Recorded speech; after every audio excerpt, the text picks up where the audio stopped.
ओ गोविंद बोलो हरि गोपाल बोलो।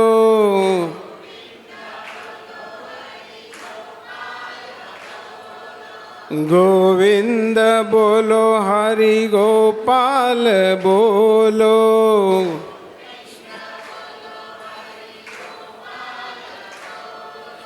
गोविंद बोलो गोपाल बोलो। गोविंद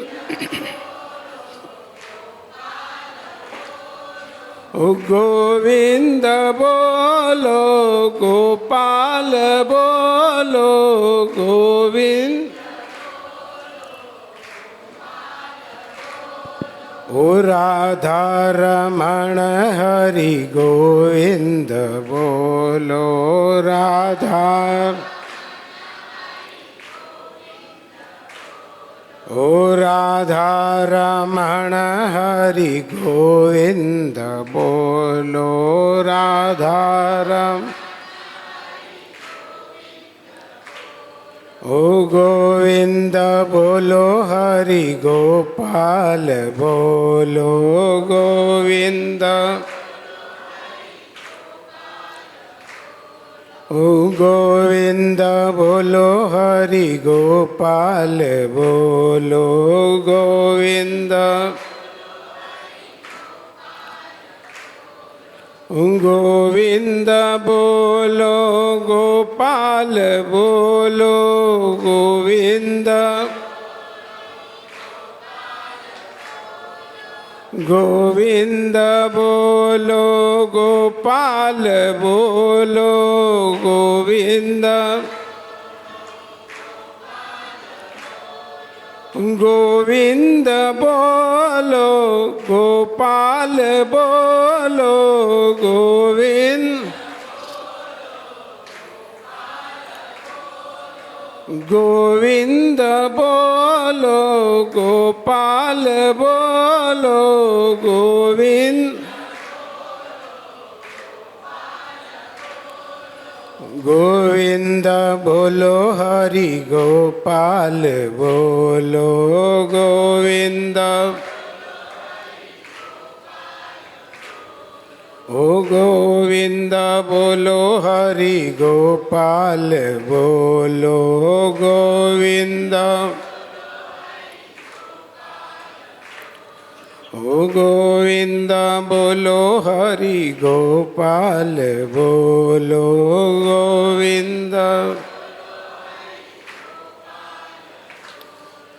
बोलो कृष्ण कन्हैया लाल की। वृंदावन विहारी लाल की जय।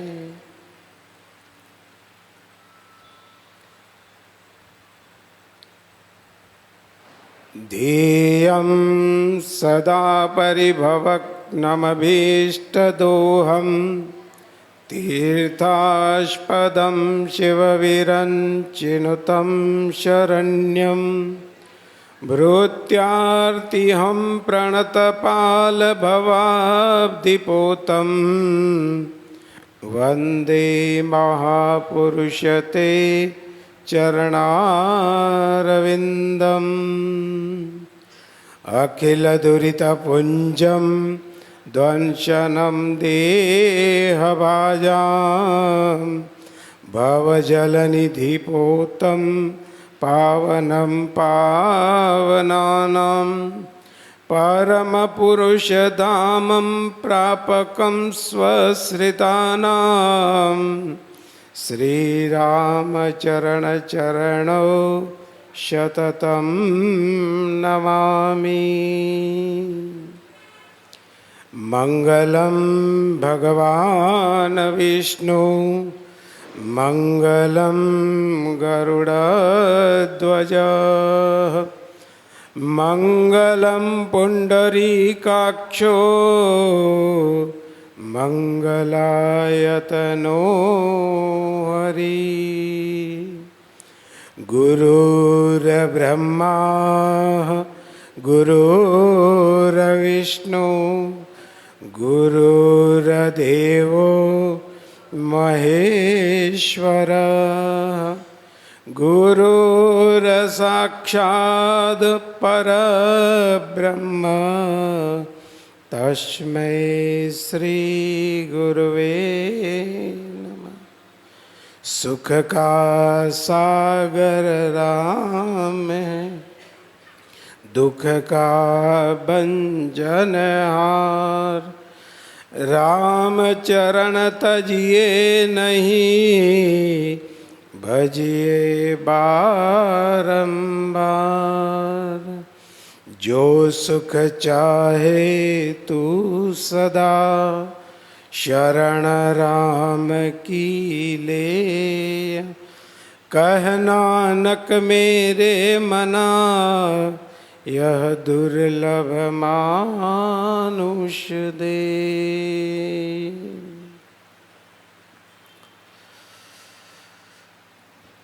परम श्रद्धालु भक्तवृंद, भगवत अनुरागी धर्म प्रेमी भक्तजनों, जगत जननी माता स्वरूपा, भक्ति स्वरूपा, शक्ति स्वरूपा माता और बहनों, सर्वप्रथम श्री सद्गुरु महाराज जो ज्ञान के दाता, बुद्धि के प्रदाता, ऐसे श्री सद्गुरु महाराज के श्री चरण कमलों में शत कोटि कोटि प्रणाम। श्री भक्तवांछा कल्पतरु, अद्वितीय, सर्वज्ञ, सर्वशक्तिमान, सर्वलोक महेश्वर, परम योगेश्वर, अचिंत्यानंदः गुणगण संपन्नः, सृष्टि पालनहारी, विचित्र लीला विहारी, करुणा वरुणालय, अनंत कोटि ब्रह्मांड, अखिल भुवनाधिपति, सर्वेश्वर, परमेश्वर, जगदीश्वर, दयामय, सतचिदानंद घन परम पिता परमात्मा के पुनीत पावन दिव्य श्री चरण कमलों में श्रद्धा, भक्ति, प्रीति पुरस्सरः विनया वनत प्रणाम प्रस्तुत करते हुए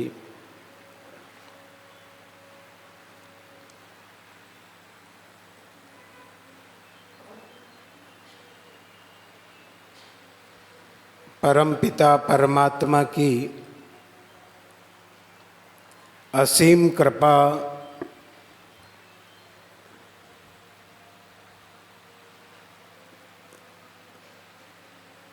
इधर इधर बस,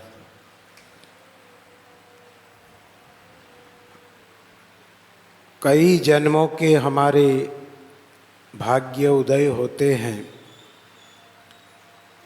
भाग्योदयेन जन्मः, तब जाकर के श्रीमद् भागवत ग्रंथ की पावन कथा हमको श्रवण करने को मिलती है। तो भागवत ग्रंथ के प्रारंभ करने से पूर्व वंदन करते हैं सभी हाथ जोड़ करके। श्री परमात्मने नमः, श्री गणेशाय नमः, श्री सरस्वत्यै नमः, श्री सद्गुरु चरण कमलेभ्यो नमः। मातृदेवो भवः, पितृदेवो भवः, आचार्य देवो भवः।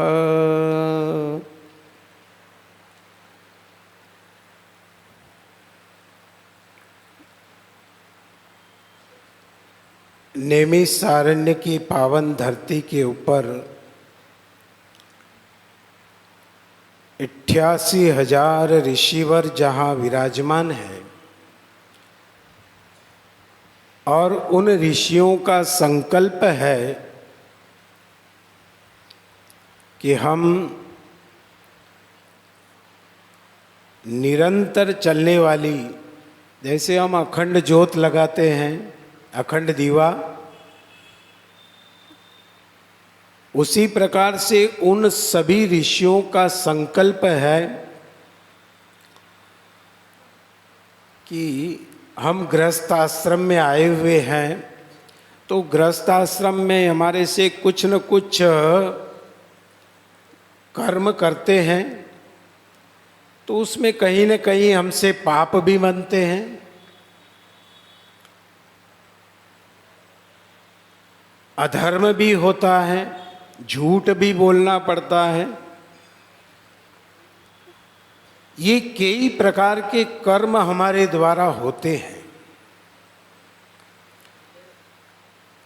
तो ये इन कर्मों से निवृत्ति के लिए क्या साधन है, इन पापों से बचने का क्या साधन है? और उस समय तो कोई साधन नहीं थे कि चलो मोबाइल लेके बैठ जाओ, टीवी लेकर बैठ जाओ, या अन्य कोई साधन। और समय को व्यर्थ गंवाना विद्वान लोग कभी नहीं चाहते हैं कि हम अपने समय को व्यर्थ गंवाएं। कई लोग अपने समय को ऐसे ही खराब कर रहे हैं। कुछ नहीं तो 4 जने मिल करके कहीं बैठे हैं चौराहे पर, वहीं गप्पे ठोक रहे हैं। उसका छोकरा ऐसा है, उसका वो वहाँ है, उसका सगे वाला वहाँ गया है, उसका नाती वहाँ गया है, उसको वहाँ ऐसा हुआ, वहाँ ऐसा हुआ। कुछ काम नहीं, यही काम है, यही धंधा है।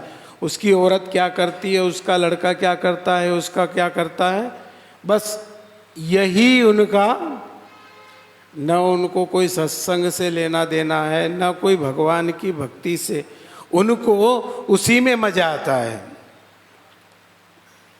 पराई लोगों की निंदा करने में उनको बड़ा इंटरेस्ट आता है, मजा आता है। और विद्वान व्यक्ति होता है वो अपने समय का सदुपयोग करता है। वह कहीं मंदिर में बैठ करके, घर में पूजा स्थान में बैठ करके, पुस्तक पढ़ करके, या अन्य धार्मिक ग्रंथों का वाचन करके, या अच्छे व्यक्तियों का संग करके, सत्संग के माध्यम से वह अपने समय का सदुपयोग करता है। और हमारा समय की गणोत्री भी जो होती है ना, तो वो समय जो हमने शुभ काम किया है, उसी समय का हमारा हिसाब लगाया जाता है कि ये समय इसने अच्छा काम किया है, भगवान का भजन किया है। संतों ने कहा है, जो दिन जाए भजन के लेखे, 100 दिन आवे गिनती में।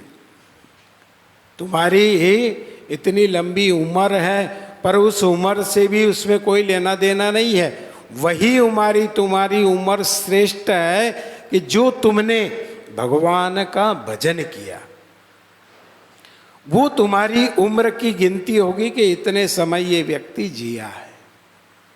100 साल 200 साल जी ले तो कोई बहुत बड़ी बात नहीं है, जी सकता है। ऐसे साधन है हमारे पास कि वह अपनी आयु की वृद्धि कर सकता है। आयु बलम यशो वर्च, आयु बढ़ोतरी करना, यश को बढ़ाना, धन को बढ़ाना, कारोबार को बढ़ाना, ये सब व्यक्ति के हाथ में होता है। तो ये बढ़ सकते हैं।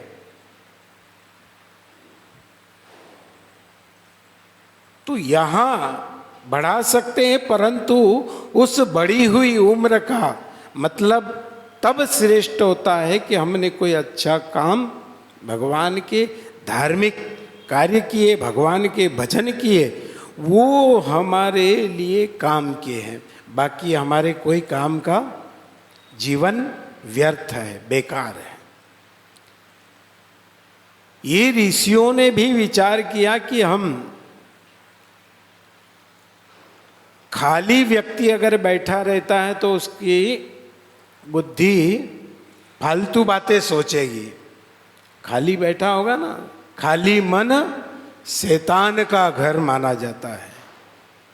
और अगर कोई न कोई कार्य में इस मन को लगाया जाए, काम में लगाया जाए, तो यह वहां व्यस्त रहेगा। इसलिए इस मन को खाली नहीं रखने का, कहीं न कहीं इसको लगा करके रखो। काम धंधे में लगाओ, काम धंधा नहीं है तो भगवान के नाम में लगाओ। किसी भी कार्य में ये उलझा रहेगा तो फालतू की बातें कभी चिंतन नहीं होगी, व्यर्थ की बातें कभी वो सोचेगा नहीं। तो इसलिए ये इसको व्यस्त रखने के लिए खाली नहीं रहे, तो इन ऋषियों ने विचार किया कि हम क्या करें। तो बोले कि एक सत्संग का आयोजन करें, कथा का आयोजन करें, और उस सत्संग के द्वारा हम अपने जीवन का कल्याण करें।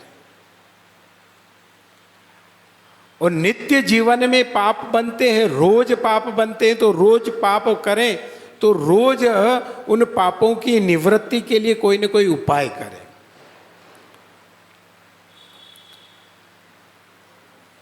तो ये ऋषियों ने भी विचार किया, चिंतन किया कि भाई अपने जीवन का, हम गृहस्थ आश्रम में हैं, कहीं ऐसा नहीं कि संत जो थे वो 88,000 वो कोई महात्मा थे, ऋषि थे, वो सब गृहस्थ आश्रम की मर्यादा पालने वाले सभी ब्राह्मण थे। गृहस्थ आश्रम की मर्यादा, अब गृहस्थ आश्रम की जवाबदारी कितनी होती है वो तो आप लोग सब जानते हैं ना। कितने काम रहते घर में, क्या क्या करना, ये करना, वो करना। इन सारी जवाबदारियों को निभाने के बाद भी वह समय निकाल करके सत्संग भी करते थे। वो सत्संग के लिए भी अपना समय निकालते थे। तो ये ऋषियों ने भी विचार किया कि हम ऐसा कोई यज्ञ करें जो निरंतर चलने वाला हो, लगातार। जैसे हम 4 महीने निरंतर करते हैं कि चातुर्मास, ये निरंतर चल रहा है लगातार, ऐसे उन ऋषियों ने भी निरंतर चलने वाला ज्ञान यज्ञ होता है। ज्ञान यज्ञ एक तो अग्नि के द्वारा किया जाता है वो यज्ञ हवन, और ये ज्ञान के द्वारा अपने जो पाप हैं, हमारे अंदर कोई बुराई है, उन सब को दर्शाने वाला, दिखाने वाला एक आईने की तरह ये ग्रंथ होता है। कांच होता है ना, कांच, दर्पण, उसमें हम अपना चेहरा देखते हैं। ऐसे ही जब ग्रंथ को हम सुनते हैं, समझते हैं, तो अब हमारे अंदर क्या क्या अवगुण है, क्या क्या बुराइयां हैं, वो सब हमें उसके अंदर दिखाई देती है।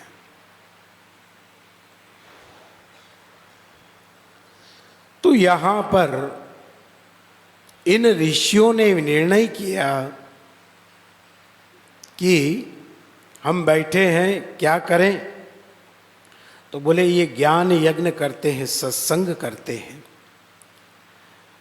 तो उन सब ऋषियों ने ब्रह्मा जी से प्रार्थना करके समय और जगह, जो नैमिषारण्य की कथा आपको पहले भी हमने सुनाई थी, इसलिए अधिक समय उसमें न लेंगे अपन, कि नैमिषारण्य कैसे उत्पन्न हुआ उसकी कथा अपन ने पहले सुनाई थी। अधिक मास में भी आई थी, शिवपुराण में भी आई थी। स्थान नैमिषारण्य,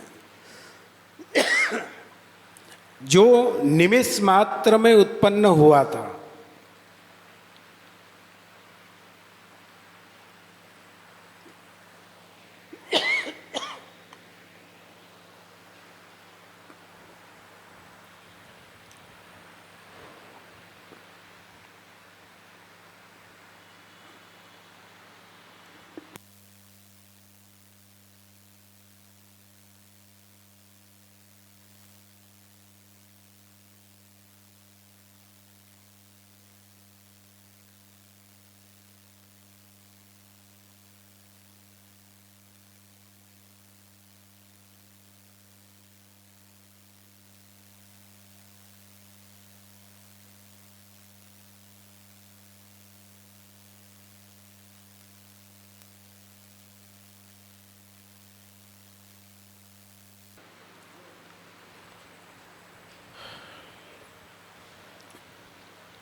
तो नैमिषारण्य की जो पावन कथा हमने पहले भी की है,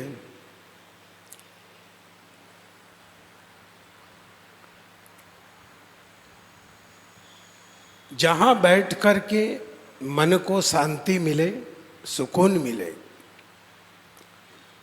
स्थान जो होता है उस स्थान का बड़ा महत्व होता है।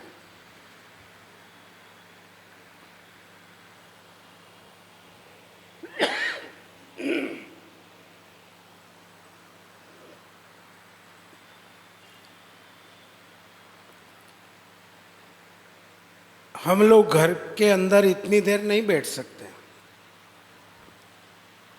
बैठ सकते हैं क्या?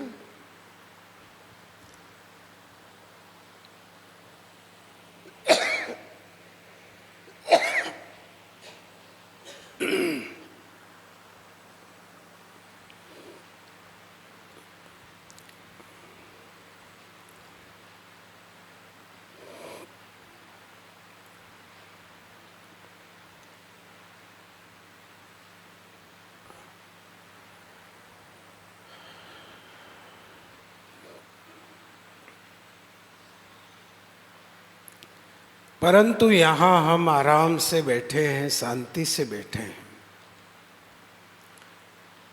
ये भगवान की कृपा है। जब भगवान की कृपा जीवन पर होती है तब जाकर के ये अवसर हमको मिलता है।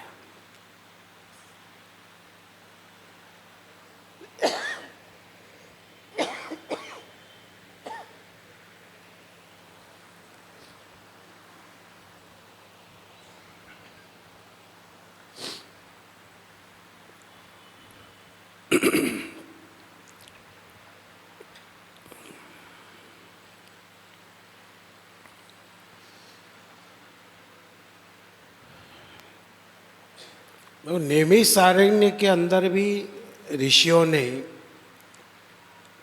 किनसे कथा सुनी? सूत जी महाराज से। और सूत जी महाराज व्यास जी महाराज के परम शिष्य थे, जिन व्यास जी महाराज ने 18 पुराण की रचना की।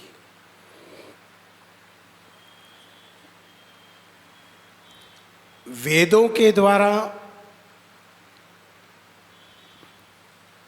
क्योंकि वेद हमारी समझ में नहीं आ सकता है,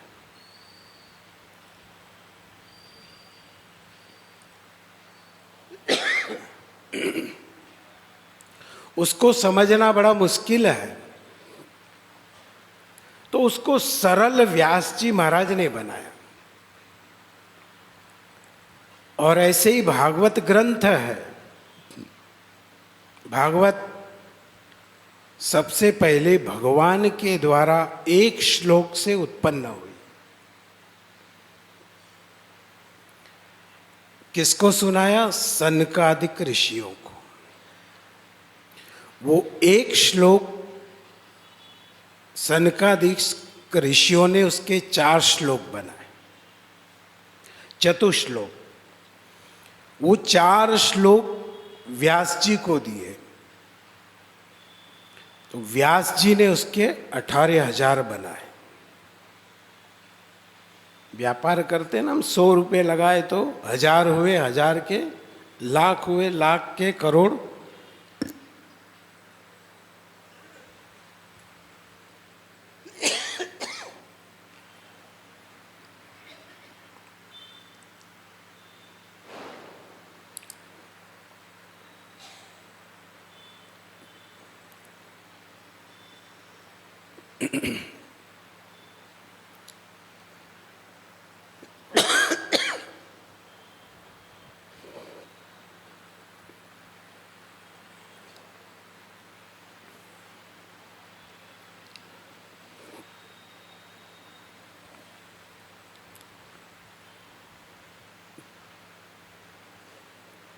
उसी प्रकार से ज्ञान जो है, ये ज्ञान हमारे जीवन में बढ़ता रहता है। ज्ञान एक ऐसी वस्तु है, पैसा तो 100 रुपया है और उसको हम खर्च करेंगे तो धीरे धीरे सब खर्च हो जाएगा, परंतु ज्ञान कभी खर्च नहीं होता है ना। इसकी विशेषता है ज्ञान की कि ज्ञान कभी खत्म नहीं होता है, समाप्त नहीं होता है, और एक जू खर्चे जू जू बढ़े। इसकी विशेषता देखना, ज्ञान जितना बांटा जाए उतना ही बढ़ता है, और भाई इसमें हिस्सा नहीं करा सकता है। बाप की संपत्ति है तो बेटी भी मांगे, बाप लड़के भी मांगे, परंतु ज्ञान के अंदर बंटवारा कौन करे? उसमें तो बंटवारे की ये ज्ञान को कोई ले नहीं सकता है, बंटवारा नहीं हो सकता है, और जूं खर्चे जूं जूं बढ़े, जितना खर्च करोगे उतना ही बढ़ता जाता है, बढ़ता जाता है। तो यहां 4 श्लोक प्राप्त हुए, 4 के 18,000 हो गए, और 18,000 श्लोक भागवत ग्रंथ, इसको बनाने की कहाँ आवश्यकता थी, क्यों बनाया गया? ऐसे तो मैंने जितने भी ग्रंथ पढ़े सबका ये हमारे जीवन की घटनाओं से घटित ही ये ग्रंथ है।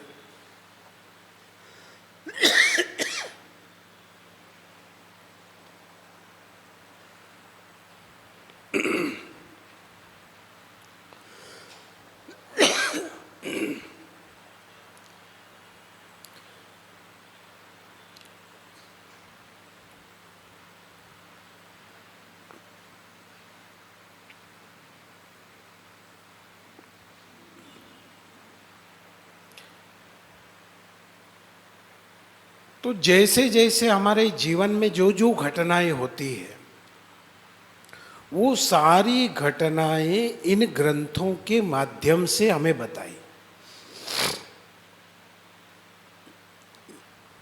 कि मानव के जीवन में क्या क्या होता है।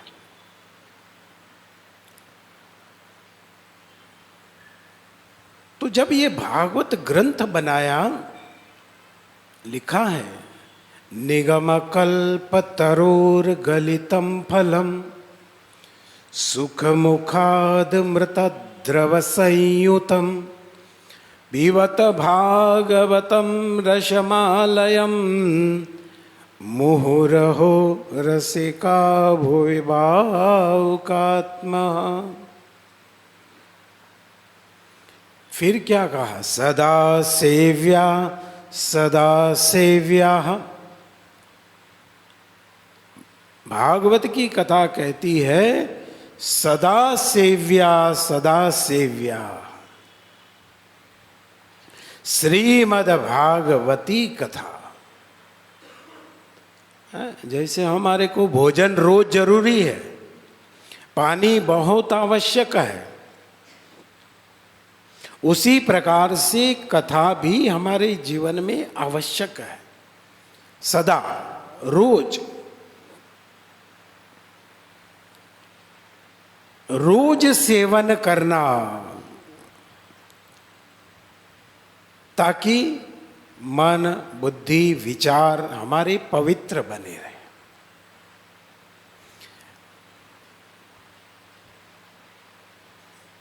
तो सदा सेव्या, रोज सेवन करो। जिस तरह हम औषधि का सेवन करते हैं और औषधि से हमारा शरीर स्वस्थ रहता है, उसी प्रकार से इसका हम सेवन करें।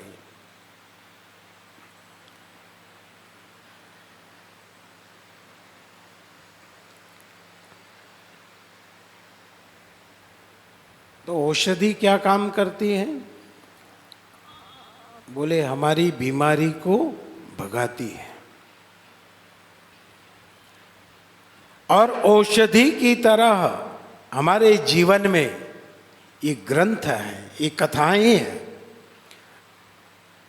जो हमारे दुख हैं उन दुखों को दूर करने के उपाय इन ग्रंथों के माध्यम से बताए गए। हर कष्ट को निवारण करने का साधन ग्रंथ है।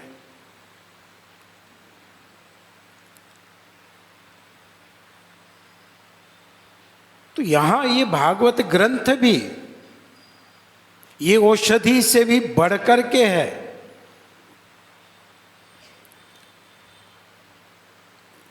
जिसे कहा जाए कि ये रामबाण है, रामबाण।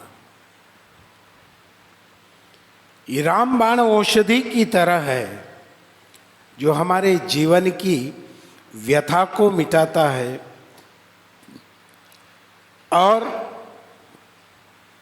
ये जीवन भी अच्छा और परलोक भी, दोनों लोग सुधारती है।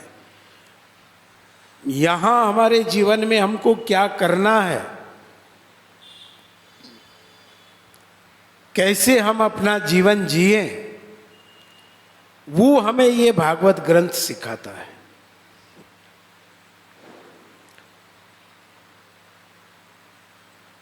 तो श्रीमद् भागवत ग्रंथ जिसके अंदर रस भी है, निगम कल्प तरोर गलितम फलम, जैसे एक सुंदर फल होता है उसमें रस भी होता है, स्वाद भी होता है और मन को तृप्त भी करता है।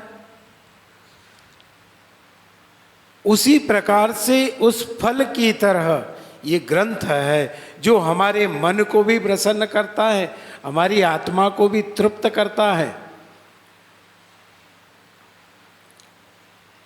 ये इस ग्रंथ के अंदर ये विशेषता है। तो प्रथम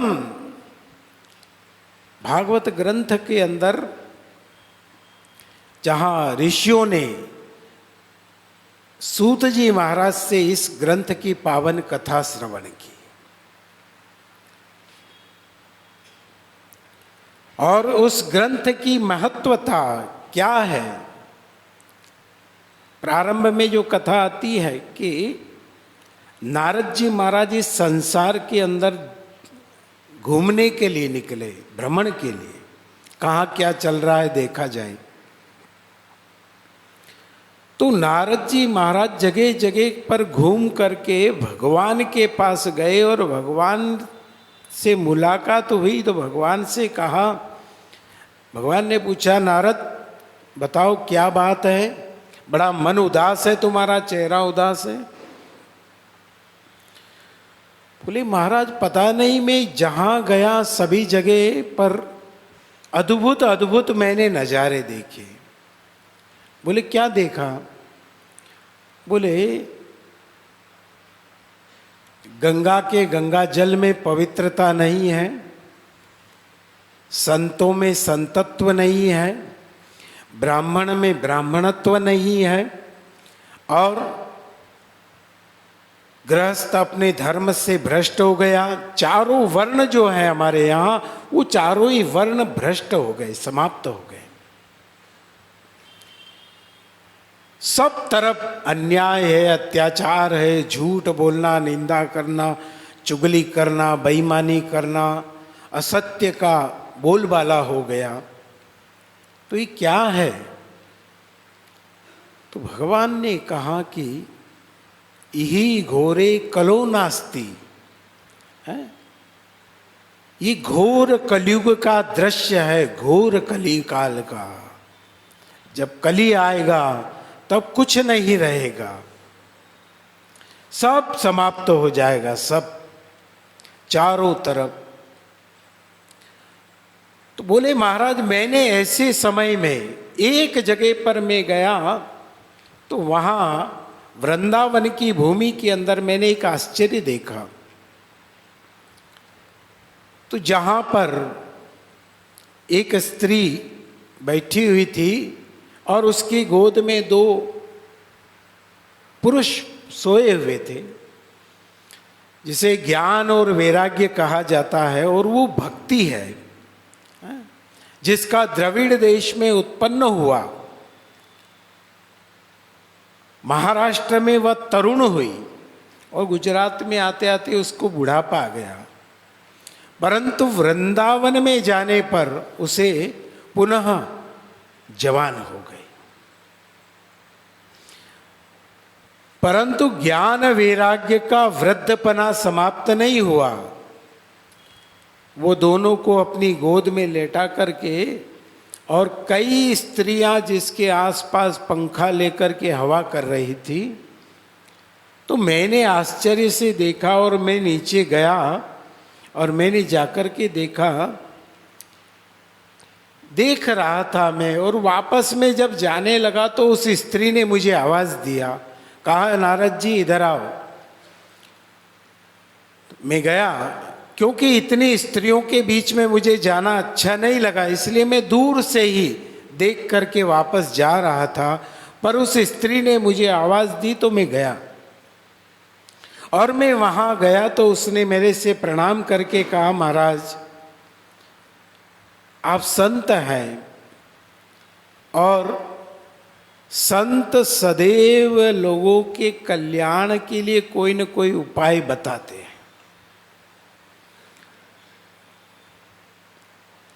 ये संत की विशेषता है, तो आप मेरे कल्याण का उपाय करें।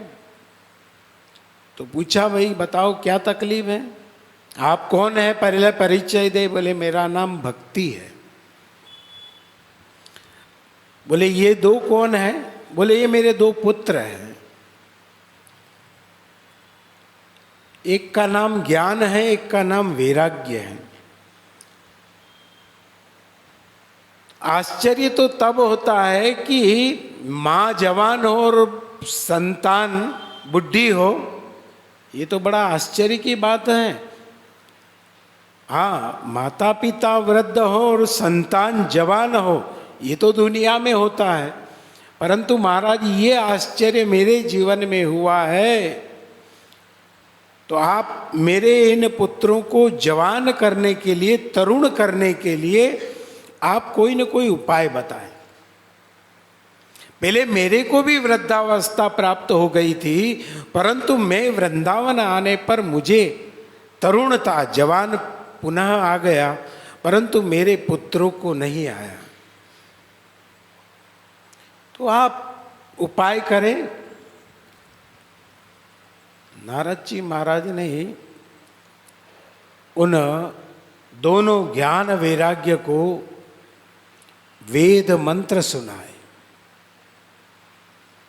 परंतु वेद मंत्रों से भी उनके अंदर कोई चेतना नहीं हुई। वो एकदम बेहोश, मूर्छित अवस्था में पड़े हुए थे, कोई चेतना उनके जीवन में नहीं हुई। फिर उनको गीता श्रवण कराई, गीता। तो गीता सुनने के बाद में उनमें थोड़ी चेतना आई, और आँख खोल करके देखा, और एक जम्बाई ली, मुंह खोला, बंद किया, बस, और वापस मूर्छित हो गए। नारद जी ने अपना जो भी फार्मूला था वो किया, पर सक्सेस नहीं हुआ। नारद जी विचार करने लगे क्या किया जाए, क्या बताओ। तो उस समय आकाशवाणी हुई और नारद जी के कान में श्रवण किया गया कि सदकर्म करो, सदकर्म करो, सदकर्म करो। नारद जी खड़े हुए और खड़े होकर के जाने लगे। तो भक्ति ने कहा, महाराज क्या हुआ, जा रहे हैं आप मेरा ये दुख। नारद जी ने कहा, तुम चिंता मत करो, जब तक तुम्हारा दुख दूर नहीं होगा तब तक हम चैन से नहीं बैठेंगे। तो नारद जी उस समय विचार करने लगे कि सत्कर्म करो, कहा तो सही, पर सत्कर्म किसे कहते हैं, सत्कर्म होता क्या है।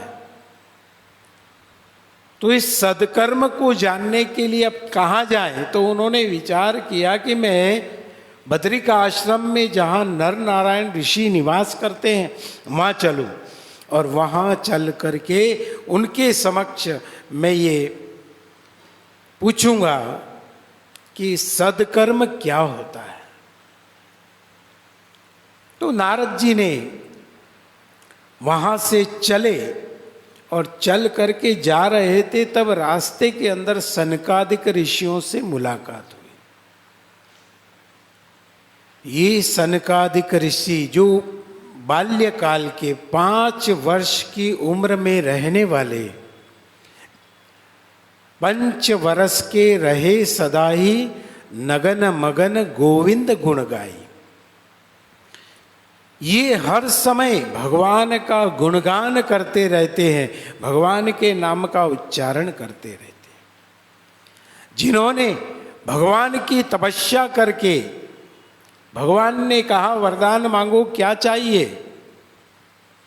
तो सनकादिक ऋषियों ने वरदान मांगा कि महाराज हमें वरदान दो कि हम छोटे छोटे बच्चे बने रहे, 5 वर्ष की उम्र का हमारा जीवन रहे, बस ऐसा आप आशीर्वाद दें। बोले 5 वर्ष की उम्र? बोले हाँ, बस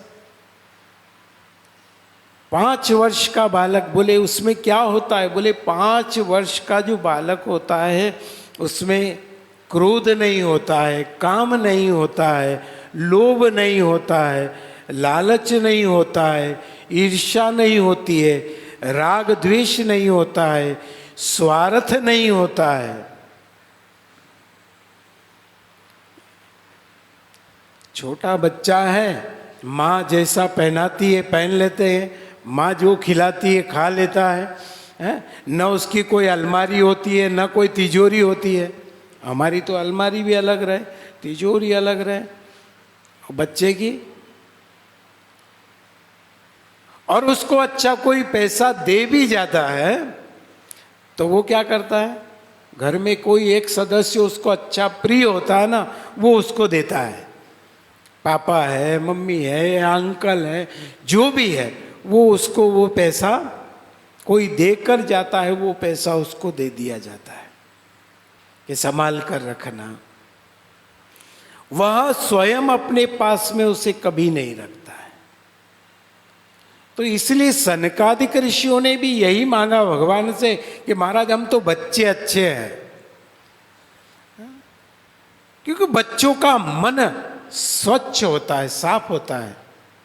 घर के अंदर देखो, पति पत्नी लड़ रहे हैं, लड़का देख रहा है, अच्छा आप पड़ोसी से लड़ाई चल रही है, बच्चा उधर भी चला जाए इधर भी चला जाए, काका मामा सब लड़ रहे हैं, वो लड़के को कोई लेना देना नहीं, वो काका के पास भी चला जाए और लड़ने वाले के पास भी चला जाए।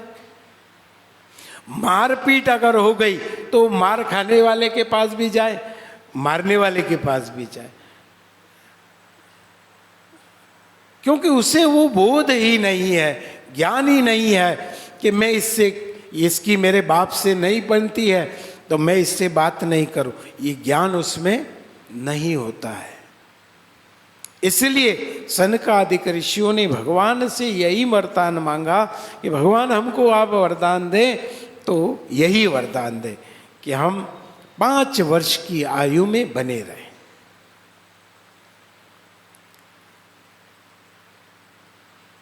तो ये सनकादिक ऋषि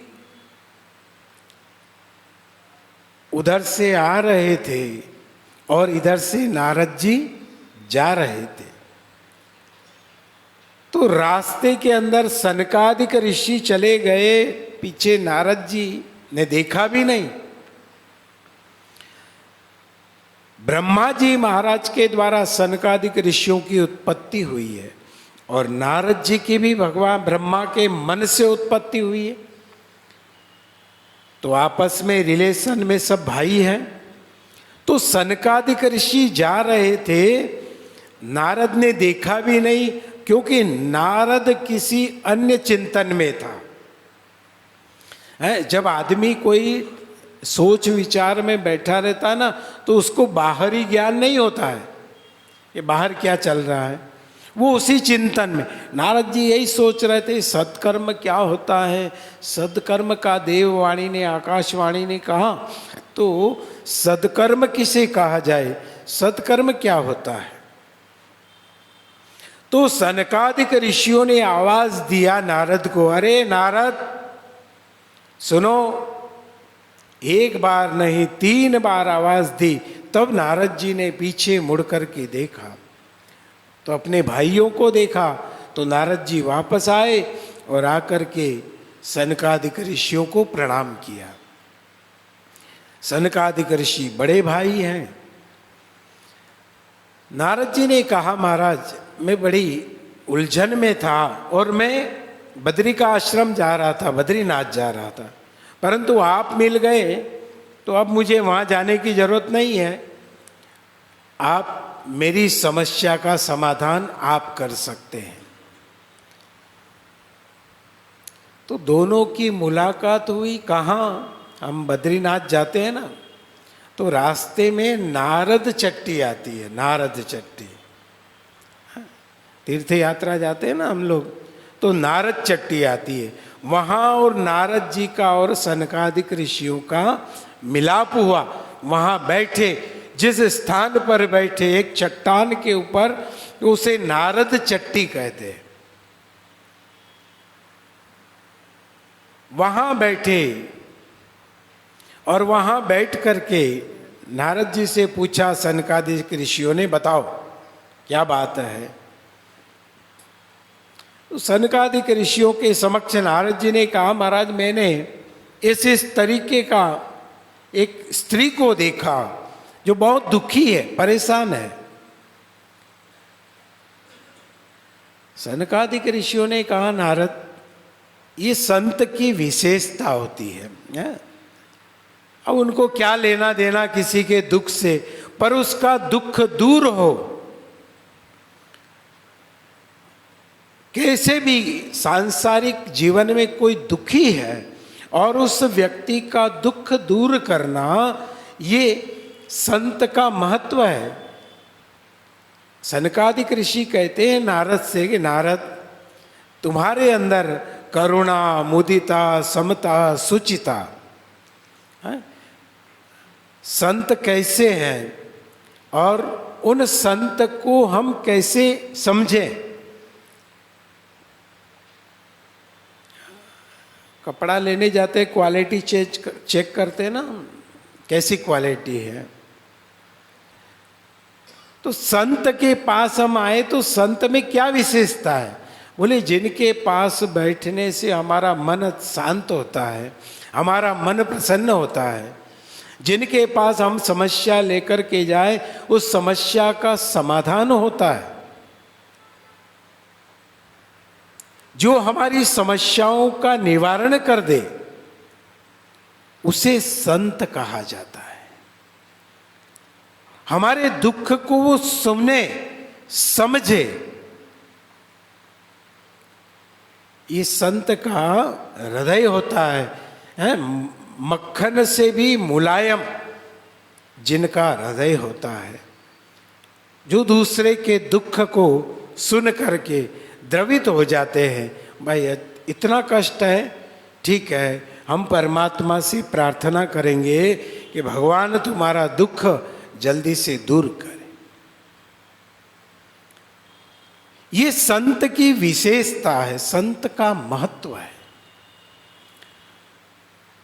तो नारद तुम्हारे तो कोई सगे वाली है नहीं, रिश्तेदारी में है नहीं, परंतु तुम उनका दुख दूर करने के लिए कितना सोच रहे हो, विचार रहे हो, बड़ी प्रसन्नता की बात है।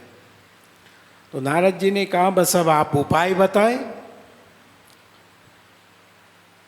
तो सनकादिक ऋषियों ने कहा कि इसके लिए उपाय है श्रीमद् भागवत ग्रंथ की कथा।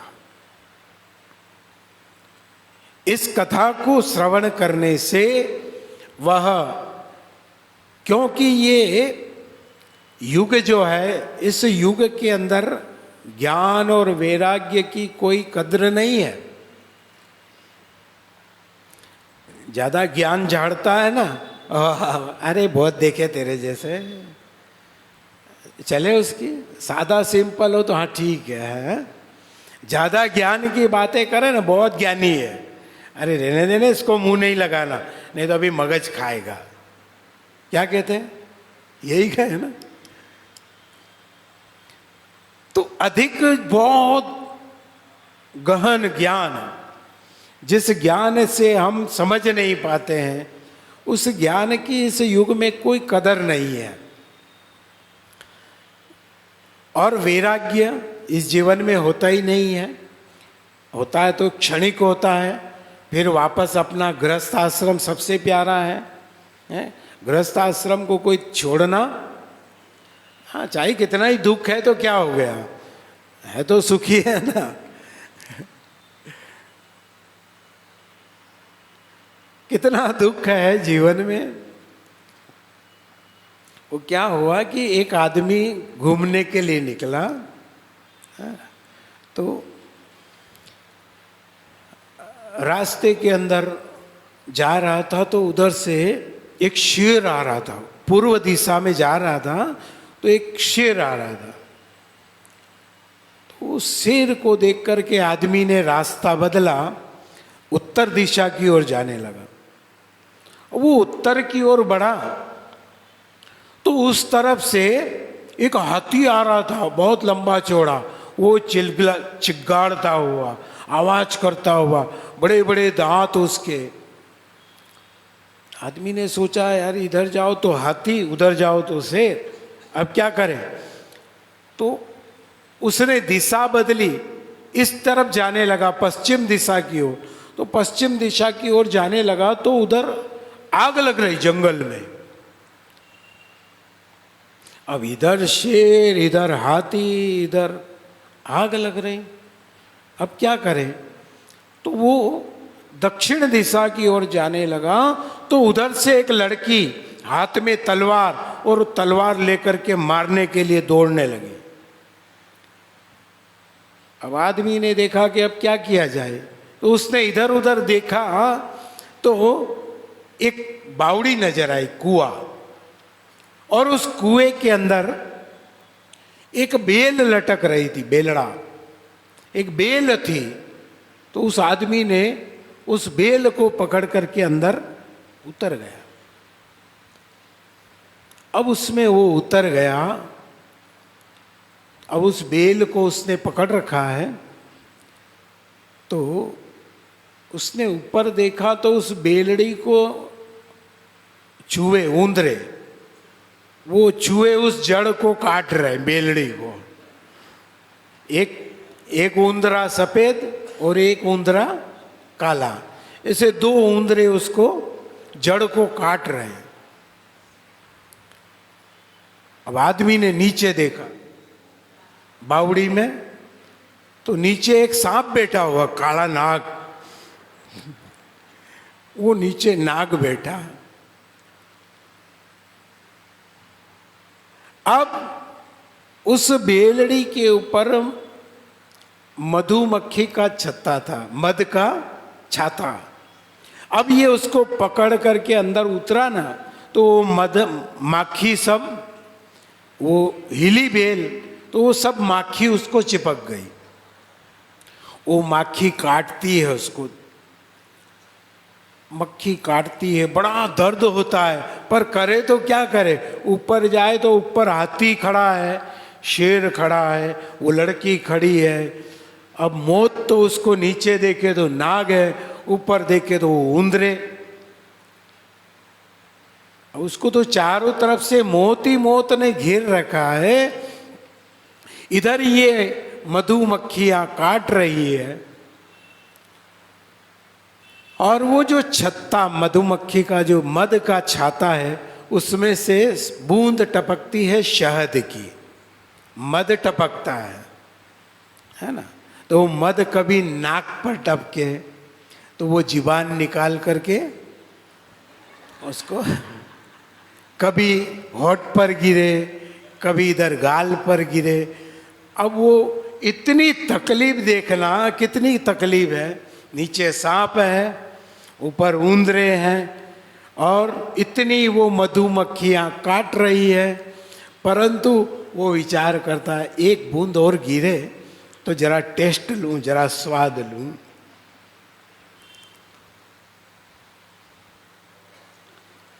थोड़ी देर तक शेर था चला गया, हाथी चला गया, लड़की चली गई। थोड़ी देर के बाद में एक राहगीर आया, रास्ते चलने वाला। वो बड़ा प्यास से व्याकुल था, उसको प्यास लग रही थी। उसने विचार किया कि चलो ये बावड़ी है, इसमें पानी पी लेते हैं। बावड़ी में देखा तो बावड़ी तो खाली थी, पर उस बावड़ी के अंदर उस आदमी को परेशान मधुमक्खियां काट रही है और बड़ा दुखी है, परेशान है। तो आदमी ने उसको देख करके कहा, भाई क्या बात है, बाहर निकलना है? बोले हाँ निकलना है, बहुत बड़ा परेशान हो गया हूँ मैं यहाँ। तो भाई आ जा। तो भाई जरा रुकना भाई, एक बूंद थोड़ा सा टपक जाए, एक बूंद खाली, एक बूंद टपक जाए, फिर बाद में मैं निकल जाऊंगा। बेचारा आदमी थोड़ी देर खड़ा रहा, उसने एक बूंद गिरा, चाटा, फिर कहा भाई चलना। बोले बस बस रुको, एक जरा सा थोड़ी सी देर, एक बूंद और आ जाए फिर बस निकलना ही। वो एक बूंद करते करते आदमी 10 मिनट खड़ा रहा, 15 मिनट। उसने कहा जाने दो, चलो। थोड़ी देर के बाद एक राहगीर फिर आया, उसने भी कहा भाई बाहर निकलना है। बोले हाँ बहुत इच्छा है मेरी बाहर निकलने, पर जरा 5 मिनट रुको ने, एक बूंद जरा सी गिर जाए, एक बूंद करते करते वो राहगीर भी थोड़ी देर खड़ा रहा। उसने देखा इसको निकलना नहीं है, चलो, वो भी वहां से चला गया।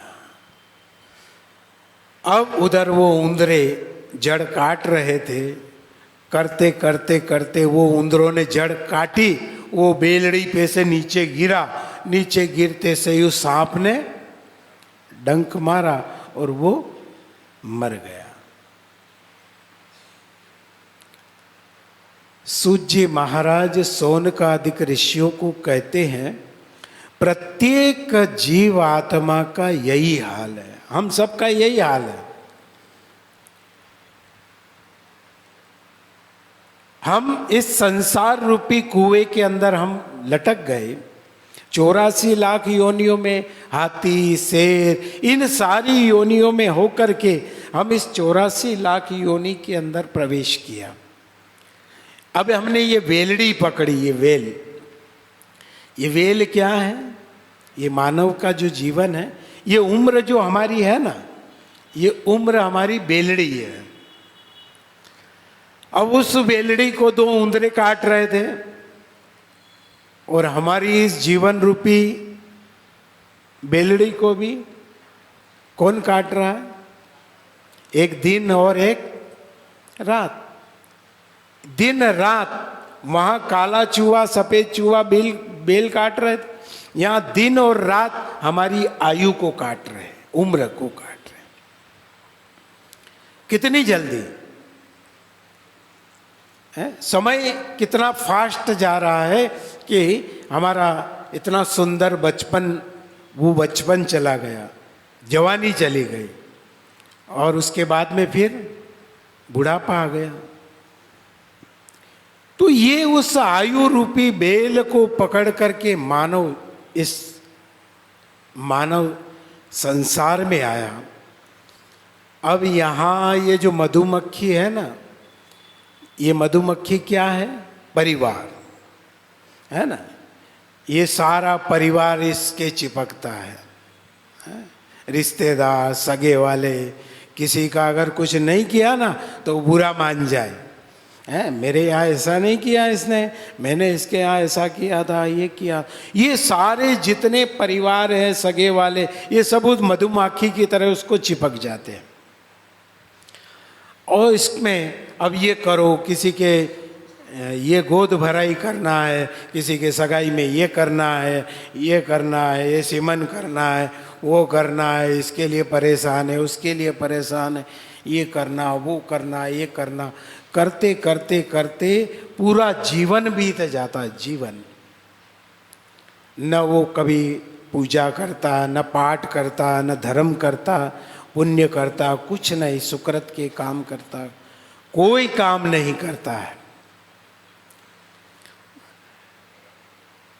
और कभी कभी ऐसे कोई संत लोग मिलते हैं और संत कहते हैं भाई अब तो तुमने सब कुछ देख लिया, संसार का सब कर लिया, अब थोड़ा भगवान का भजन करो, इस मार्ग पर चलो थोड़े। हाँ बस ये एक थोड़ा सा हमारे एक लड़की का सिमन करना है, फिर उसके बाद कोई काम नहीं, वो एक बूंद, बस वो बूंद के इंतजार, बस मेरे पोते की भी शादी हो जाए ना, बस फिर कुछ काम नहीं, फिर अपन वही आश्रम में ही रहेंगे, वहीं सेवा करेंगे, वहीं ऐसा करेंगे, वैसा करेंगे, ढैसा करेंगे, ऐसा करेंगे, यही करते रहते। फिर पूछो भाई थोड़े दिन बाद में, भाई तेने कहा था भाई ये काम हो जाए फिर करेंगे, अब क्या हुआ? बस अरे महाराज बस करना ही था, बस वो क्या जरा लड़का हमारा बाहर गया ना, वो आ जाए तो उसकी शादी वादी करवा दे, फिर उसके बाद अपने कोई काम ही नहीं है। बस फिर एक बूंद, एक बूंद, एक बूंद, बस इसी के अंदर वह रह करके दिन रात मरता है, पचता है, फिर वो उंदरे बेल काट देते हैं और नीचे काल, मौत रूपी काल बैठा हुआ है, वो उसे मार देता है, समाप्त कर देता है। न कोई धर्म के काम किए, न कोई पुण्य के काम किए, न कोई सुकृत के काम किए, और इसी तरह से वो आता है और इसी तरह से वापस चला जाता है, अपने जीवन को ऐसे ही समाप्त कर रहा है। ये व्यर्थ में ही अपने इस जीवन को बिगाड़ रहा है। तो सनकादिक ऋषियों ने नारद से कहा तुम कितना अच्छा सोचते हो, किसी का कल्याण हो, किसी का भला हो, ये विचार, ये चिंतन, ये सोच आपकी है, हम बड़े आपके ऊपर प्रसन्न हैं, हम आपको अवश्य यह श्रीमद् भागवत ग्रंथ की कथा सुनाएंगे। तो पहली कथा, प्रथम कथा सनकादिक ऋषियों ने करी थी। नारद जी ने कहा कि महाराज अब हम किसके पास जाएं, कौन कथा सुनाएगा, आप ही सुनाओ, आपके जुम्मे ही है। तो सनकादिक ऋषियों ने कहा ठीक है हम सुनाएंगे। तो नारद जी ने क्या काम किया? नारद जी ने प्रचार का काम किया, प्रचार मंत्री बने हो, सब जगह पर उन्होंने जाकर देवताओं को, गंधर्वों को, यक्षों को, सबको उन्होंने जाकर के कहा कि भागवत की कथा है, कथा में आना, भागवत की कथा है, कथा इतनी तारीख से इस समय पर कथा होगी। उधर सनकादिक ऋषियों ने भी पहली कथा थी, उन्होंने भगवान से जाकर के प्रार्थना करी कि भगवान हम कथा करने जा रहे हैं, परंतु एक शर्त पे कथा करें कि आप भी सबको आकर के दर्शन दो, हमारी कथा के बाद में सबको आकर के दर्शन आप दे तो मैं कथा करूं। ये सनकादिक ऋषियों ने भगवान से कहा, भगवान ने कहा बिल्कुल। तो जब पहली कथा नारद जी महाराज लेकर के आए, भक्ति को, ज्ञान वैराग्य को, सबको ला करके, और सनकादिक ऋषि जहाँ वक्ता बने उन्होंने कथा सुनाई, और नारद जी महाराज प्रचारक बने वह, और कहा भक्ति से कि सबके हृदय में निवास करो। भक्ति जब तक हृदय में निवास नहीं करती है तब तक कथा हमारे लिए किसी काम की नहीं है। ये कथा हमारे जीवन की व्यथा को समाप्त करती है और उस व्यथा को समाप्त करने के लिए भक्ति की आवश्यकता है। भक्ति क्या है? कहते हैं ना कि हम गुलाब जामुन बनाते हैं ना, गुलाब जामुन आप लोगों ने बनाए कभी घर पे? बनाते हैं ना, तो मावे के अंदर मैदा डाल करके फिर उसको गूंथते हैं, फिर उसकी गोली बनाते हैं, फिर उसको क्या करते हैं, घी में फ्राई करते हैं। अब उसको खूब अच्छे से फ्राई किया, कलर आ गया, फिर उसको हम निकालते हैं और फिर किसी को प्लेट में वो दिया जाए कि ज़रा टेस्ट करो कैसा है, तो कैसा लगेगा? बोलो, अच्छा नहीं लगेगा? तो अरे वो तो कितने अच्छे घी में बनाया, पता है तुम्हें?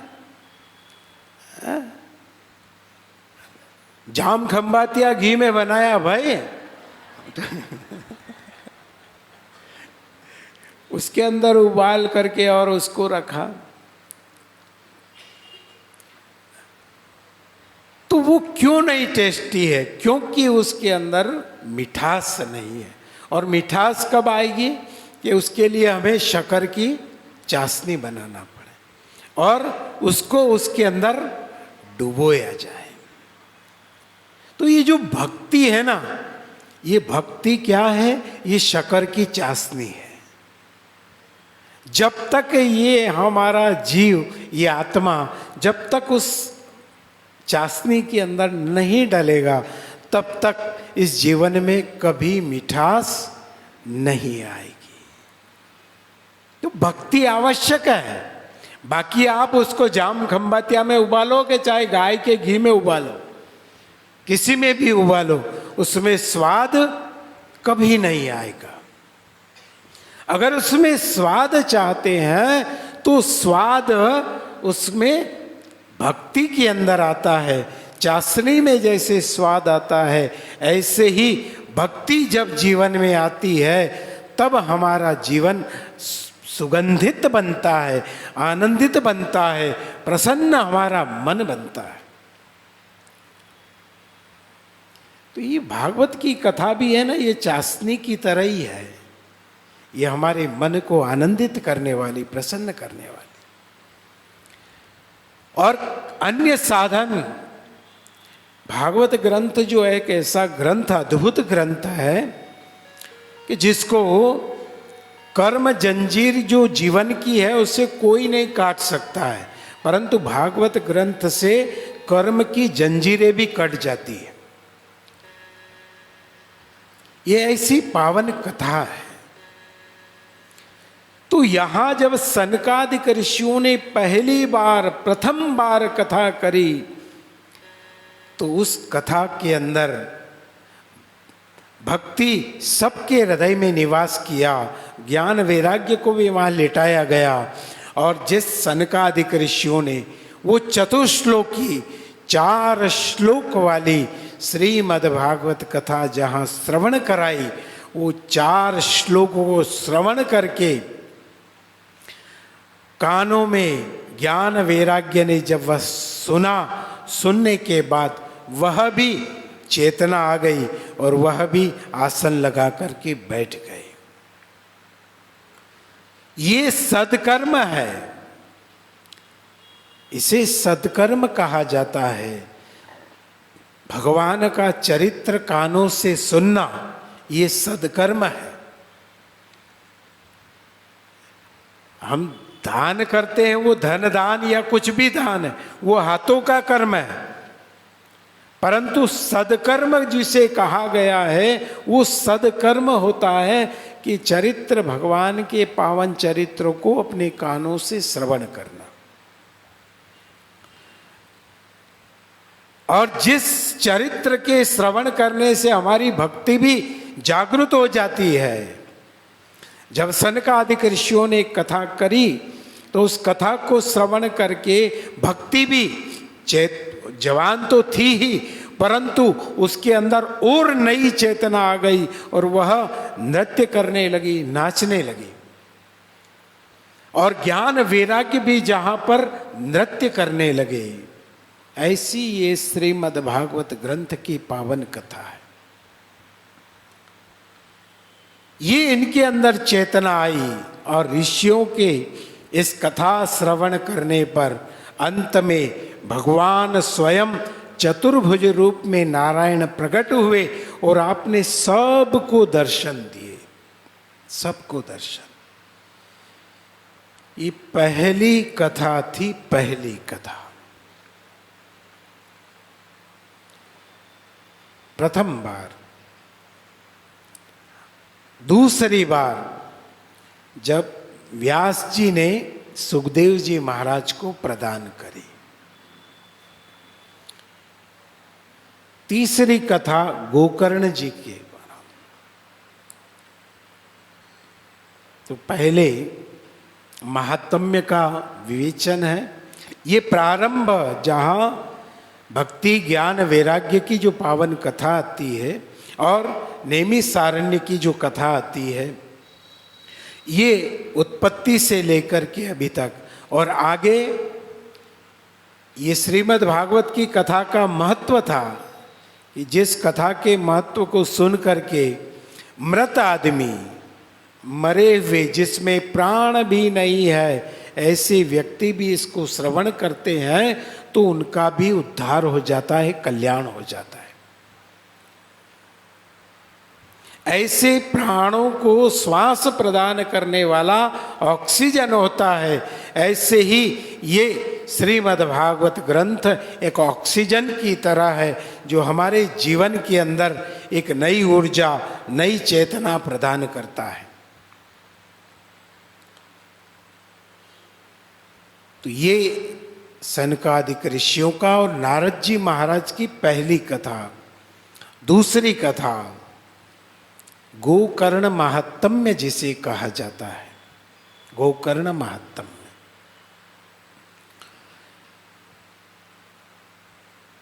आत्मदेव ब्राह्मण का पावन वृत्तांत आता है। ये आत्मदेव ब्राह्मण बड़ा ही धर्मनिष्ठ, वेदों का ज्ञाता, धर्म पुराण त्रिकाल संध्या करने वाला, जो ब्राह्मण के अंदर 12 गुण होते हैं वो 12 ही गुणों से ओतप्रोत यही आत्मदेव ब्राह्मण था। और आत्मदेव ब्राह्मण जहां पर जिसका विवाह जिस स्त्री से हुआ, माता पिता ने संबंध किया था, परंतु ये जन्म जन्मांतर का संबंध है। ये एक ही जन्म का संबंध नहीं मानते, कई जन्मों के संबंध होते हैं। तो यहाँ आत्मदेव ब्राह्मण के जीवन में जो गृहिणी का योग था, पत्नी का योग था, वो थोड़ा सा विपरीत था। कैसा था? विपरीत था। स्त्री तो है घर में, परंतु ये भी एक सुख है, स्त्री का भी सुख है कि अगर स्त्री है और सहचारणी है, हमारी हर बात में वह हमें ज्ञान देती है, उपदेश देती है, समझाती है और सहयोग प्रदान करती है, तो वह गृहिणी है, स्त्री है। और नहीं तो क्या नाम है उसका? पत्नी करे, किसी को पत्नी करती है, वो क्या करती है? समझते आती है ना? किसको बोलते? पत्नी करती है, यानी कि किसी को पत नहीं करती है। जिससे आदमी परेशान रहता है उसको कहा जाता है पत्नी, है पथ। मार्ग जो होता है ना, उसे भी पथ कहा जाता है। वो नी, उसके अंदर ऐसी विपरीत परिस्थिति वाली कई देवियां ऐसी होती है, सब नहीं होती है, हाँ, कोई कोई ऐसी होती है। अब यहाँ भागवत में तो उसका विवेचन आता है। आत्मदेव के साथ में जो उसकी स्त्री थी उसका नाम था धुंधली, है ना, सब जानते हैं उसका नाम। यत्र नाम तत्र गुण, जैसा उसका नाम था ऐसे ही उसके अंदर गुण थे। क्या गुण थे? बोले गंदी रहती थी, ब्राह्मण कुल में उत्पन्न होने के बाद भी महीने महीने तक नहाती नहीं थी, इतनी गंदी सुगली। और जब से विवाह हुआ आत्मदेव ब्राह्मण का, तब से कभी साथ में उसने आकर के एक पानी का पवाला भी ला करके आत्मदेव ब्राह्मण को पानी नहीं पिलाया। न कभी उसने प्रेम से भोजन कराया।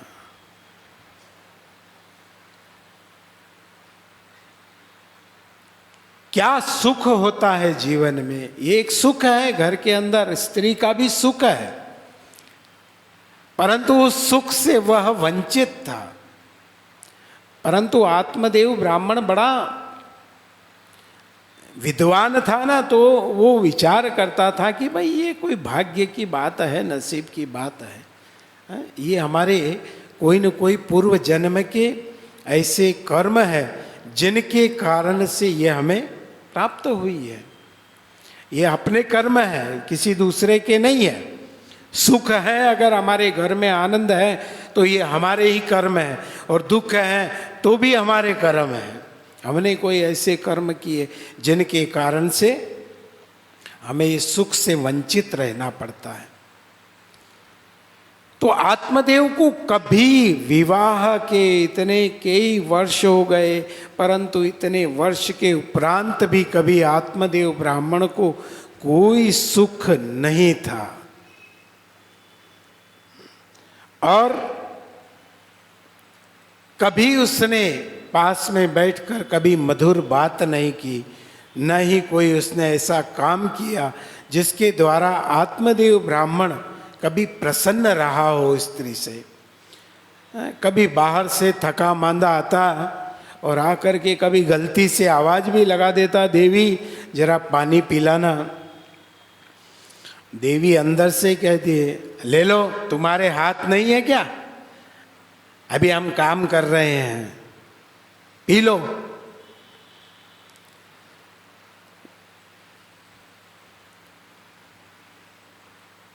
कथा आती है ना कि रैदास जी महाराज थे ना, रैदास जी महाराज, तो एक ब्राह्मण गंगा जा रहा था, गंगा स्नान करने।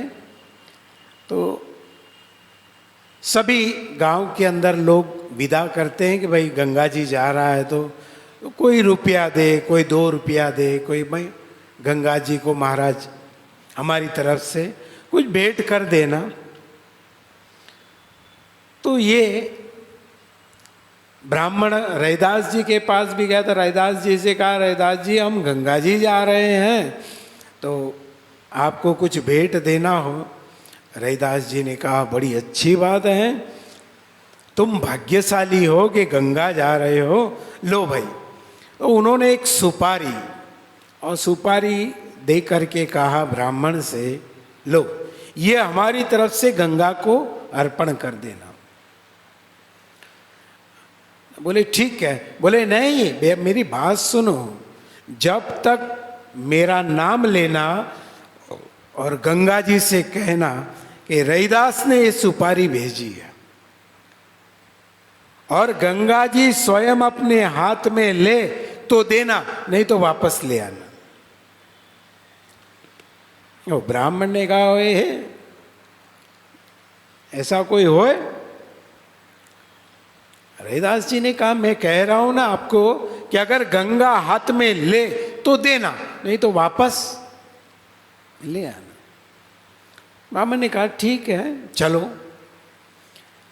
ब्राह्मण गया गंगा स्नान करने के लिए। कई दिनों के बाद, पहले पैदल यात्राएं थी तो पैदल जाता थे, पैदल यात्राओं से उसने गंगा दर्शन किए, और गंगा जी के दर्शन करके फिर जो जो भक्तों से जो जो लाए थे वस्तुएं, किसी ने कपड़ा दिया था, किसी ने माँ गंगा के लिए चुंदरी दी, किसी ने क्या, किसी ने, सबके नाम से उसने पूजा करी, डुबकियां लगाई, सब काम किया। फिर याद आया कि रैदास ने सुपारी दिया था, चलो माँ गंगा को सुपारी देते हैं। तो ब्राह्मण ने हाथ जोड़ करके गंगा जी से कहा, महाराज, हे गंगा माई, हमारे गांव के अंदर एक भगवान का भक्त रैदास नाम है जिसका, वो भक्त ने आपके लिए एक सुपारी प्रदान की है, आप इसे स्वीकार कीजिए।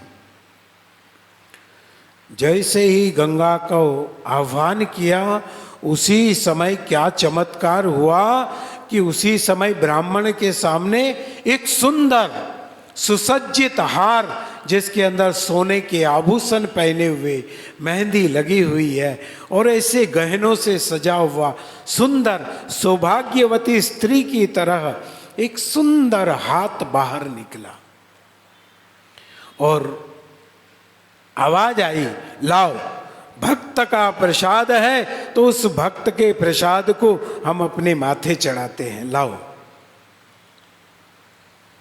ब्राह्मण ने गंगा माँ के उस हाथ को देखा और उसमें वो सुपारी उसने रख दी। वो ब्राह्मण के तो भाग्य खुल गए, ब्राह्मण तो बड़ा धन्य हो गया।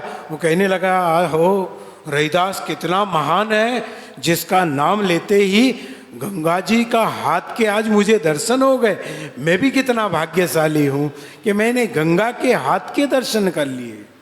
ओहो, चलो। वो गंगा से जल लेकर के कई दिनों के बाद, महीने 2 महीने के बाद में गांव पहुंच गया। वहां पहुंचा, गांव में सभी लोग गंगा से आने के बाद मिलने आते हैं ना लोग, भाई तीर्थ करके आया है, तो सब लोग मिलने के लिए आते हैं, सब आते हैं, प्रणाम करते हैं ब्राह्मण को। ब्राह्मण सबको गंगा जल चन्नामृत देता है। सभी लोग आनंदित होकर के, रैदास जी भी गए। रैदास जी ने कहा, ब्राह्मण देवता, मेरी भेंट माँ ने स्वीकार की। ब्राह्मण ने कहा, रैदास तू तो धन्य है, तू कौन सी भक्ति करता है, तू कौन सी ऐसी साधना करता है, तू कौन सा ऐसा तप करता है कि जिसके नाम लेते से ही माँ ने अपना हाथ बाहर निकाल दिया। तू कितना धन्य है, अरे तेरी साधना क्या है, हमें भी तो बता भाई, तू कौन सा मंत्र जाप करता है, तू कौन सी साधना करता है, जरा मुझे भी बता। रैदास जी ने कहा कि आप मेरे घर आना, कल मेरे घर आना। ब्राह्मण ने कहा, ठीक है, हम आएंगे। तो ब्राह्मण देवता दूसरे दिन रैदास जी के घर आए। रैदास जी बैठे हुए थे, ब्राह्मण आया, ब्राह्मण देवता आए। ब्राह्मण को देखकर रैदास जी ने अपनी पत्नी की आवाज लगाई, अरे कमाली की माँ, देख ब्राह्मण आया है, देख कल मैं बाजार से, कल हमारे यहाँ बाजार था, तो बाजार से मैं 5 किलो घी लेकर के आया था, वो घी का पात्र लेकर के आ। ब्राह्मण आए हैं, हम इनके चरण घी से धोएंगे। तो अंदर से पत्नी वो दौड़ करके वो केटली लेकर के आई और लेकर के रैदास जी के समय, अरे देखती क्या, मुझे क्या देती, डाल दे ब्राह्मण के चरण में।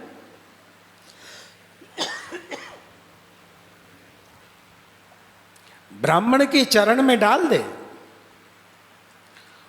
ब्राह्मण देवता के चरण में उसने वो 5 किलो घी डाल दिया और रैदास जी ने हाथों से, जैसे हम पानी से किसी के पांव धोते हैं, ऐसे घी से उन्होंने उनके पांव धुलाए और रुमाल से, कपड़े से पोंछ करके घर के अंदर लेकर के आए। उनको बिठाया और बिठा करके कहा ब्राह्मण देवता, देख लिया आपने मेरी साधना देखी? मेरी स्त्री ने एक आवाज पर आपके चरणों में 5 किलो घी गिरा दिया। अब आपके घर चले, पंडित जी तुम्हारे घर चले, तो कहा चलो। बेचारा ब्राह्मण लेकर के आया, पंडित जी घर आए। घर आकर के पंडित जी ने आवाज लगाई अपनी स्त्री को, अरे देवी हमारे यहाँ अतिथि आए हैं, जरा इनके पांव धुलाना है, एक पानी का लोटा लेकर के आओ। और देवी अंदर से कहने लगी, अच्छा तुम्हारे हाथ टूट गए क्या, ले लो। और देखो ज्यादा पानी नहीं गिराना, बहुत दूर से पानी हमको लाना पड़ता है। बात सुन करके रहीदास जी ने कहा, महाराज तुम्हारी साधना और मेरी साधना इतना फर्क है, मेरे कहने से मेरी स्त्री 5 किलो घी आपके चरणों में डाल सकती है और आपकी स्त्री 1 लोटा पानी का भी आपके कहने से नहीं ला सकती है। पति पत्नी का एक मन, एक विचार, एक दिल हो, वहीं घर के अंदर वैकुंठ है, वहीं स्वर्ग है। आत्मदेव ब्राह्मण के जीवन में भी यही समस्या थी। पत्नी कभी उसको पानी का गिलास भी ला करके नहीं देती थी। कहते ना कि कभी कभी आदमी परेशान होता है, दुखी होता है, क्या करें, मन नहीं मानती है बात। वो एक आदमी एक महाराज के पास गया, बाबा जी के पास, महाराज बड़ा परेशान हूं, मेरे घर के अंदर बड़ी समस्या चल रही, 15 साल हो गए, घर में सुख नहीं है, स्त्री चैन से बैठने नहीं देती है। बाबा जी भी मेरे जैसा ही था। उसने कहा, भाई तुमने कभी अपनी पत्नी के भोजन की प्रशंसा करी, तारीफ करी खाने की? उसने कहा नहीं, कभी नहीं करी, बस कृपा वहीं अटकी हुई है, जाओ घर पर जा करके बीवी के भोजन की तारीफ करना। वो घर गया और घर जा कर के तो आज आलू के पराठे बने हुए थे। वो आलू के पराठे सामने आए, भोजन करते करते उसने कहा, वाह क्या सुंदर पराठे बनाए आज आप, बहुत बढ़िया, इतने स्वादिष्ट, इतने। वो घर में से बेलन लेके आई और उसने कहा, इतने साल में कभी मैं हाथों से भोजन तुझे बनाकर खिलाती हूँ, कभी तारीफ नहीं की, आज पड़ोसन पराठे क्या दे गई, तू उसकी तारीफ।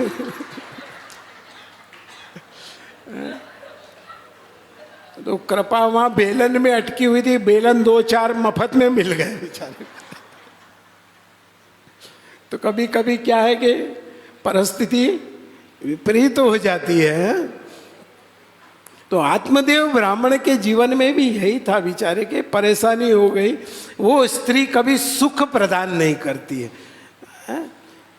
कभी उसे चैन से आया तो उसको कभी पानी या हवा पंखा करना कुछ नहीं, वो बड़ा दुखी है, परेशान है, परंतु फिर भी अपनी गृहस्थाश्रम की मर्यादा का वो पालन करता है। उसकी एक ही तमन्ना है कि इच्छा थी कि हम इस गृहस्थाश्रम के अंदर एक संतान हो जाए, एक पुत्र हो जाए, जो हमारे पूर्वजों को, पितरों को तर्पण करने वाला, पितरों को अर्घ्य प्रदान करने वाला, पितरों का स्मरण करने वाला, पितरों का ध्यान करने वाला, पितरों की पूजा करने वाला, पितृ तर्पण जिसे कहा जाता, ऐसी तर्पण करने वाली एक संतान हमारे कुल में उत्पन्न हो जाए, ये उसके मन में एक अभिलाषा थी। बाकी पत्नी से उसका कोई स्वार्थ नहीं था और ना ही कभी उसने भाग्य को कोसा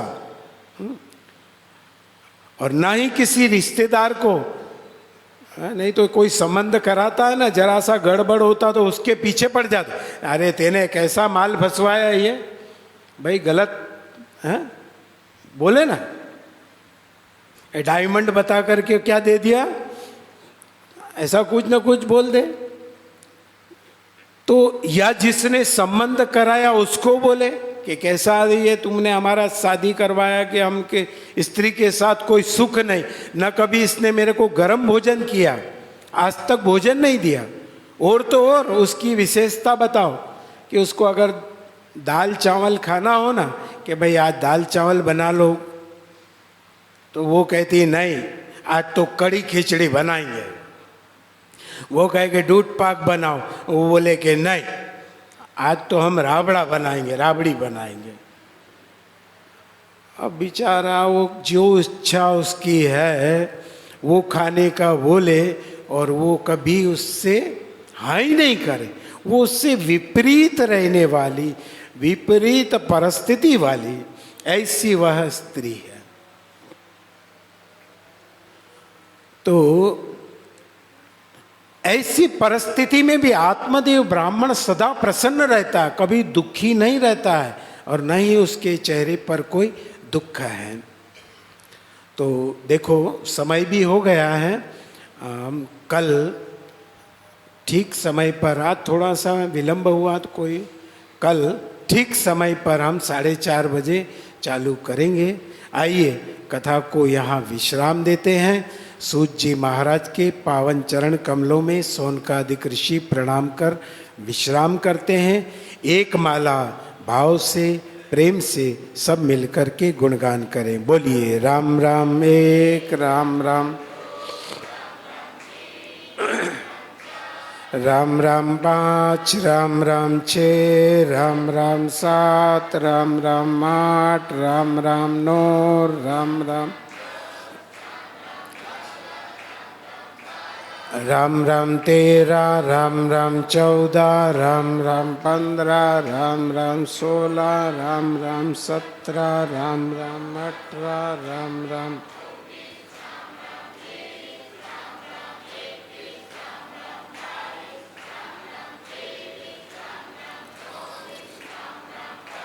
राम राम 26, राम राम 27, राम राम 28, राम राम 29, राम राम 30, राम राम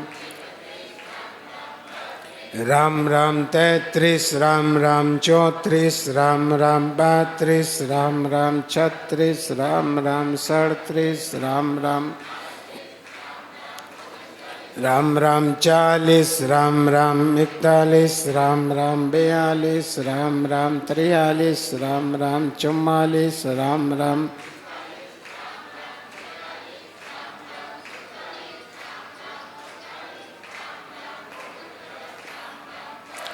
राम राम 51, राम राम 52, राम राम 53, राम राम 54, राम राम 55, राम राम 56, राम राम राम राम 58, राम राम 59, राम राम राम राम 61, राम राम 62, राम राम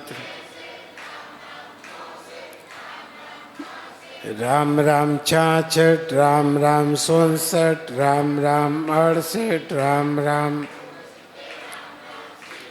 राम राम 71, राम राम 72, राम राम 73, राम राम 74, राम राम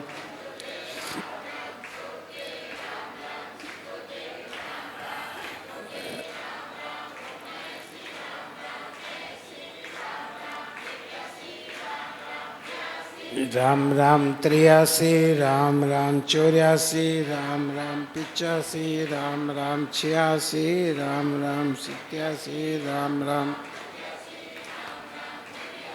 राम राम 90, राम राम 91, राम राम 92, राम राम 93, राम राम 94, राम राम 95, राम राम